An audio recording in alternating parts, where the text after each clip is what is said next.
We are the morning hustle. First and foremost, don't forget that we are in an election year with the midterms coming up this fall, and some of these states are still trying to change the redistricting maps for their states. Now, South Carolina tried it recently. They just got blocked, and they were not able to do so. Alabama is appealing the block. They got blocked in the lower court, but they're appealing that. The Alabama state officials have filed an emergency appeal with the U.S. Supreme Court to try to push it through. Florida's new redistricting map went through in District 20, so they're having some legal battles there as well. Just know that these people are still fighting to make your vote.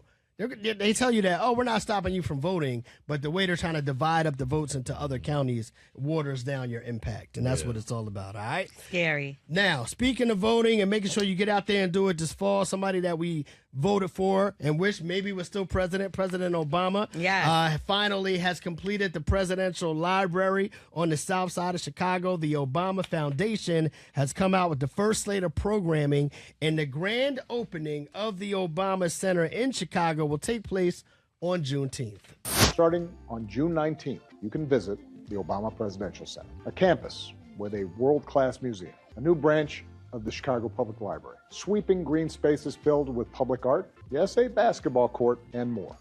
If you happen to be in Chicago for Juneteenth weekend, you can check it out. They got live musical performances, family-friendly activities, local food vendors, art installations, community storytelling, and overall preview of the center's year-round public programming. But I do want to be clear, I think if you want to do like the tour and be inside, you may have to get tickets in advance, and they may or may not be gone, so you might want to go to the website. Yeah, it sounds like that's something that would be gone already. And it's going to be crazy in Chicago that weekend. For people that like to do other things like Black Yacht Weekend, they happen to fall on the same weekend. Oh, no. It's all Juneteenth, so keep that in mind. City's going to be out of control, all right?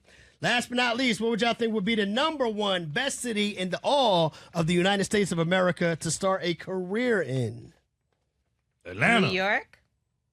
I'm glad you both said one of the cities that's on the list. Okay. Alton was right. Atlanta's voted the #1 best city to start a career in 2026. And this is by Wallet Hub, who does these surveys all of the time. If you want to get paid money? Well, just to start your career, they're saying they have a 2.1 annual job growth rate in Atlanta. The average annual household income, the median is surpassing $90,000 a year. So there's some positive things that are, supporting Atlanta being at the top of that list. Yeah, if you want to work in construction, that's all over Atlanta. They're not saying no. They're not saying that, though. They said career. Now, that's a career. Now, the top 5 cities were Atlanta, Orlando, Austin, Texas, Tampa, Florida, and coming in at #5 was Miami to start your career. Now, you said mine was on the list. I said New York. You said New York. New York is on the list. Would you like to know where it's at? Clearly not at the top.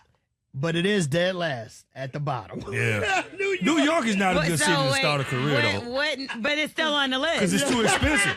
It's on the list. It's just too expensive How to be there. many numbers is it? Oh, God. Don't make me. It was in the hundreds.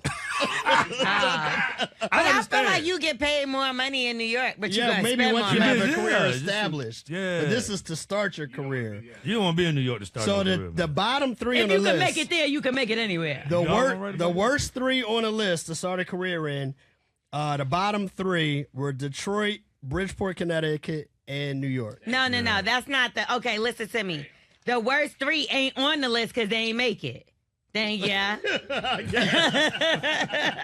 right, well, shout out to Atlanta, shout out to Detroit, shout out to Miami, shout out to our hustlers all across the country, man. What? You upset I ain't about got that? nothing to say. Somebody's upset. I mean, I don't work in New York, so I guess that's a clear indication. All right, follow up on these stories and more at themorninghustle.com. Follow your boy on the gram at Radio King Cop.